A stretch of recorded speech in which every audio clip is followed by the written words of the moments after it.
AMC of the month, and today we would be focusing on Kotak AMC. The Managing Director of Kotak AMC, Nilesh Shah, joins us. Nilesh, good morning. Always a pleasure to have you on ET Now. Thank you for joining us. Now, first, let's talk about the AMC business in general. It's been such a rewarding patch for AMCs that no one can complain. Domestic investors are back, SIP flows have taken up, and it's a delight to see that Indian retail investors are genuinely endorsing the SIP route. Absolutely, Nikunj bhai. This is probably the best phase of mutual fund industry. Markets are looking good. Performance has been fantastic. Maturity of investors have been fantastic. Regulators have ushered in lots of changes which has increased the credibility of investors. And our long cherished dream of managing pension money for domestic investors is finally coming true. The government has opened up Employees Provident Fund Organization and Provident Fund Trusts money for investment in equity last year, and slowly and steadily we are inching up on that side. So finally, yes, all the dreams which we had about generating wealth for our unit holders, generating wealth for Indian citizens is coming true. Argue that is this as good as it gets, or this is just the beginning of the tide? Because clearly, if you look at market positioning, fundamentals are okay, but for the moment it's technicals and global liquidity which is doing the trick for us. I mean, you understand valuations much better than me, and I'm sure you would agree with me when I say that it's difficult to buy good businesses at reasonable price in this kind of a market.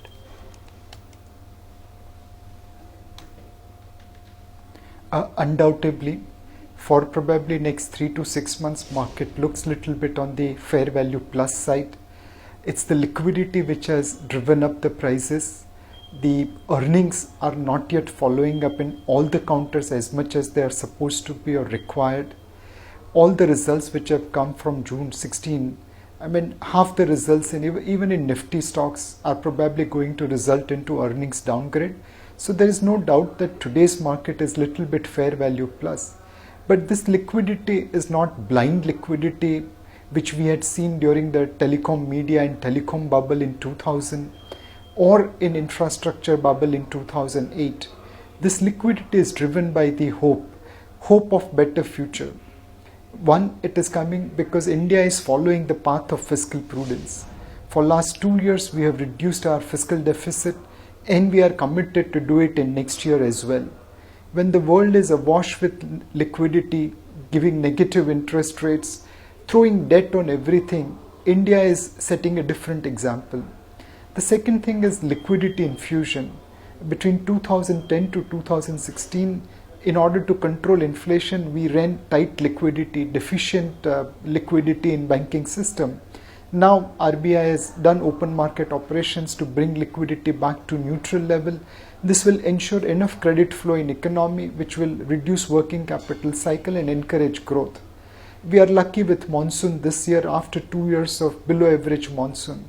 So interest rates are coming down at the borrower's level, liquidity is increasing to support growth and trade and credit. Fiscal prudence path is reassuring investors, monsoon is good. A lot of things are giving hope to investors, and which is why liquidity is chasing stocks. Good morning. So, liquidity is also chasing our bond markets, I reckon. And you would have a better sense here because a couple of experts were suggesting that what's happening in the equity markets in terms of flows is but an offshoot of the kind of flows that are coming in the debt markets, because apparently the debt markets are seeing tremendous flows, and it's evident in the way the yields have collapsed as well. What are your thoughts on this? And do you think that the surge in foreign flows into the Indian debt markets will continue?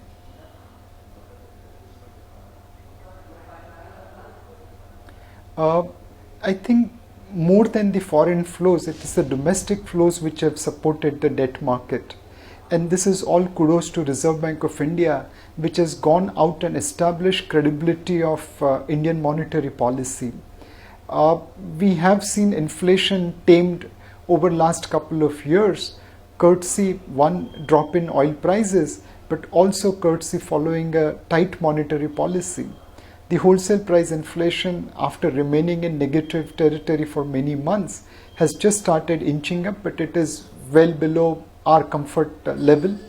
The consumer price inflation, driven largely by the food prices, is still within the RBI's target zone. And this taming of inflation is now giving confidence to investors about the credibility of monetary policy, and they are now lowering the 10-year yield. We have seen about 25-30 basis point rally on the old 10-year GSEC. I'm sure if new benchmark is launched today, probably we will see 10-year yield touching 7% on that new stock. So it is all kudos to RBI in terms of establishing the credibility of the monetary policy. And we now need to visualize India vis-a-vis rest of the world. More than $13 trillion are in negative yield. And we are talking about giving 7% plus on Indian government security. Certainly that is reassuring and that is mouth-watering to global investors.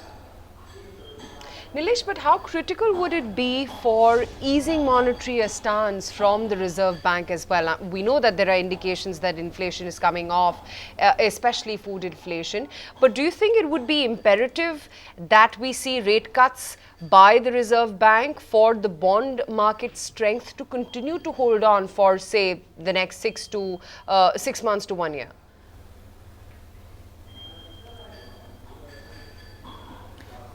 Definitely, from a bond market point of view, there are three things which allow them to lower yields. One is the demand supply equation, and where Reserve Bank of India's open market operation has obviously tilted the scale in favor of demand of government securities compared to supply. On one side, government pursued the path of fiscal prudence. On the other side, RBI did open market operations in buying government securities.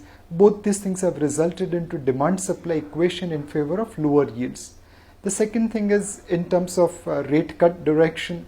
I mean, if we read RBI's last and the one before that credit policy statement, they did talk about looking at monsoon and how it impacts inflation and then keeping rooms open for one more rate cut. Now market is pricing in that with good monsoon and food inflation remaining under control, we will probably see one more rate cut. So today's yield is actually factoring in one more rate cut as and when that's going to happen. The third thing for the market is sentiment or flows. And here we are seeing that today in the world, many countries, despite having weaker fundamentals compared to India in terms of debt to GDP ratio or fiscal deficit to GDP ratio, have negative interest rates, and we are still at 7% plus interest rates. So put all these things together, market is becoming bullish on the yield side, and today the demand supply equation, credibility of monetary policy and the global conditions all are favoring smoother, softer yields. What is one factor, Nilesh, which is worrying you?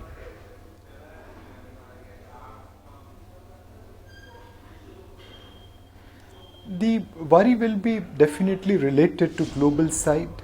There will be a scenario where we will see repeat of Greek debt crisis on a far bigger scale in form of Italian debt crisis. If all the news which we hear about them are going to be true, their banking system is plagued with NPS, probably far worse than Indian banking system. And the European Union post-Brexit will have to manage that crisis. It should not result into risk off and should not result into emerging market outflows. In that situation, India could not be standing out. Clearly, there are global risks which we can't ignore. And in the past, we have seen global risk impacting Indian growth story despite domestically us doing well. So we'll have to keep an eye on the global events. Nilesh, okay, that's the worry, and we can't quite ponder over something too much which is still in the realms of uncertainty. We don't know whether it will happen or no. Let's see, let's take it one day at a time. The question marks though, which is real and which is happening, is that the markets are paying exuberant, are giving exuberant money to some, very high valuations. I mean, you can count across sectors, be it in Asian Paints in the paint space, or be it some of these NBFCs or even private banks for that matter, are just getting bought up like there is going to be no tomorrow, almost a panic buying kind of a situation, so to say, for how long can such a thing last? Would it continue to last because there is very few pockets of growth left, or do you think at some point of time there will be a reversion to mean as it normally is?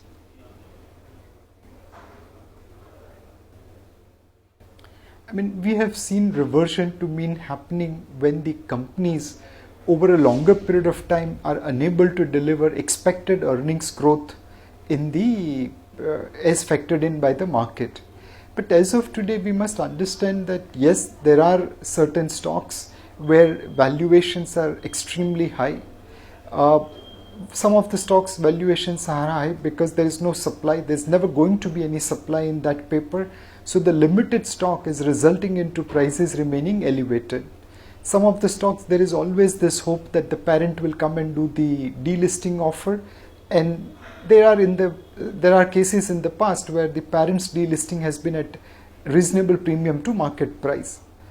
Third, there are stocks where the flows are fairly strong. The fund managers have gone and bought those stock because of their buying stock prices have gone up. More monies are coming into their fund. They are buying the same stock, prices go further up, their performance look good, and they are still buying. Of course, there are this kind of situations in the market, but that doesn't mean that the entire market is made up of such things. Overall, earnings is still growing. It's going to grow because interest costs are going to come for borrowers. Second, the monsoon is good, which will rejuvenate the rural economy. Third, liquidity is being infused into domestic economy. Our credit growth last year was 10%. This year probably it will be 12 to 14%. And all those things will result into flourish of trade, commerce and industry. Our capacity utilization is hovering around 70% level. As it starts inching up, there will be positive contribution to margin. So we are evaluating today's market on a little bit suppressed earnings of the past. Hopefully going forward, we will see recovery in earnings, and that's where some of these inconsistencies on valuation side can get sorted out. But there's no denial to the fact that in pockets of market, there is excessively high valuation. There is, but the other point, of course, Nilesh, is there anything which is a screaming value right now, or is everything in all pockets looking like the valuations are getting extremely rich there?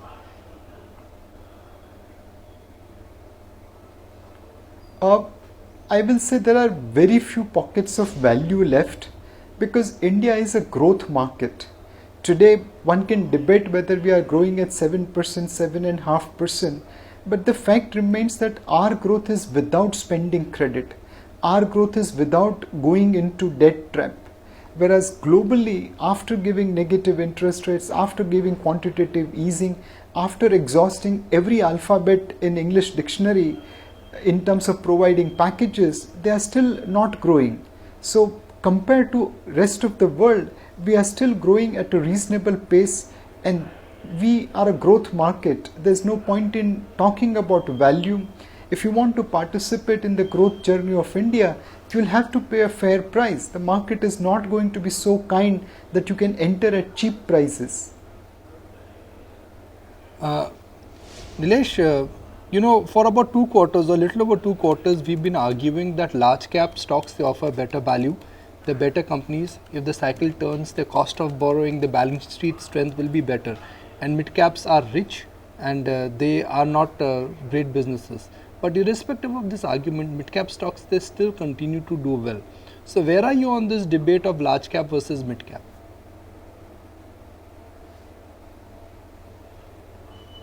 Nikunj, clearly we have seen mid caps delivering better results. They have delivered better results despite some of the challenges which they face on the higher borrowing cost, or despite the challenges which they face in terms of their capital structure.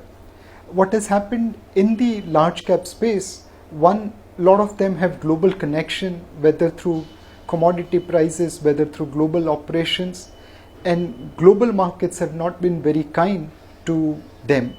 On the other hand, most of the mid-cap companies are domestic focused, and here, as the government started spending money, as the local economy started recovering, the domestic mid-cap companies have done extremely well. Most importantly, many of the mid-cap companies are not looking to invest into their business. They are allowing their capacity utilization to ramp up. They are allowing their profit margins to go up. And this is resulting into a scenario where profit growth of mid-cap companies is significantly superior to large-cap companies. And which is why market today is willing to give a premium to mid-cap companies over large-cap. My guess is that this is the time to be stock picking rather than taking a sector call. It's far better to focus on individual companies, irrespective of whether they are large cap, mid cap, or small cap, as long as they can focus on creating earnings, as long as they can focus on creating earnings growth, which is higher than what is priced by current valuations of the market, you can still create outperformance over there. Nilesh, but if I look at the broader positioning of your portfolio, it has got names like HDFC Bank. They are great banks, good companies, good businesses to own. But typically in an economic upturn, your defensive names tend to underperform.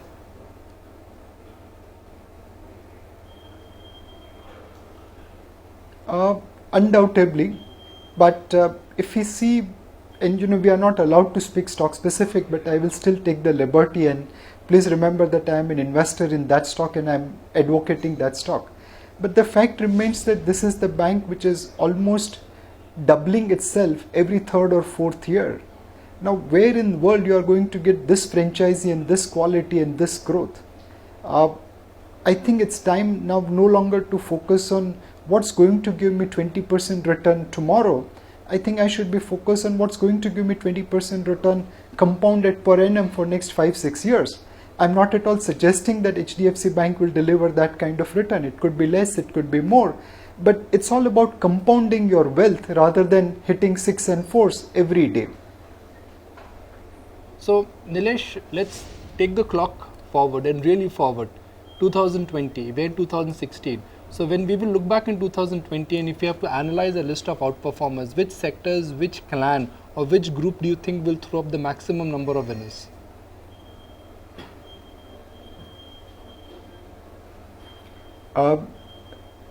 My feeling is that while it's always difficult to predict future, but clearly companies which will do well will be one who will be able to ride this technology wave, who will be able to use technology, digitization to reduce their cost and to reach out as many customers as possible. Any company which is riding technology wave to remove disintermediate, to remove cost and to connect with customers will be a big outperformer. Second, the big outperformance will come from companies whose capital allocation model is reasonable. They are not looking to raise money because it's available at very high valuations, but they are actually utilizing internal accruals to create growth on a sustainable basis. So any company which is focused on capital allocation in a rightful manner will continue to outperform. Third, corporate governance will get huge valuation. We have seen over last many years, any companies which took corporate governance for granted have been derated. They can create more and more amount of profit, but their valuation keeps on going down. So focus on corporate governance will play a significant role in creating outperformance. So if I have to sum up, it's corporate governance, it's capital allocation, and its use of technology to connect with customers and reduce cost. These three characteristics of a company should result into outperformance in 2020. Find us on Facebook at facebook.com/ETNow and don't forget to click the like button. You can also follow us on Twitter at ETNowLive. To stay updated with all our programming, hit the subscribe button on our YouTube channel by logging on to youtube.com/user/ETNow.